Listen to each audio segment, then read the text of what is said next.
Panel लगाने वालों के लिए बुरी खबर, हुकूमत ने टैक्स लगाने का फैसला कर लिया है। जराये के मुताबिक 12 किलोवाट घरेलू या कमर्शियल सोलर पैनल लगाने वालों पर टैक्स आयद करने की तजवीज दी गई है।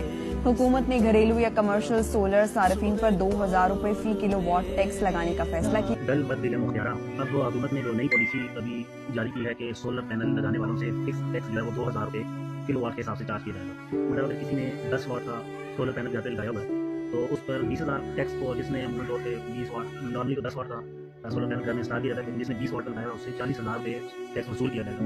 मतलब हमारी आवाम में अभी तक मेरे ख्याल से तो शऊर नहीं आया। और आपके अपने पैसे हैं, सोलर पैनल क्यों लगाया जाता है? सोलर पैनल किसी के घर में इंस्टॉल किया जाता है कि बिजली के बिल आजकल इन्होंने रेट इतने बढ़ा दिए कि लोग मजबूर होकर सोलर पैनल की तरफ चले गए, सोलर पैनल घर में इंस्टॉल करें ताकि बिजली के बिलों में की वजह से ज़्यादा बिल आया, उनकी वजह से अपने खर्चात में कमी की जा सके। एक बार सोलर पैनल इंस्टॉल करो, मतलब सोलर पैनल पे भी पैसे आप लगाएं और जो पैसे आपने लगाए उन पैसों पे भी टैक्स दें गवर्नमेंट को।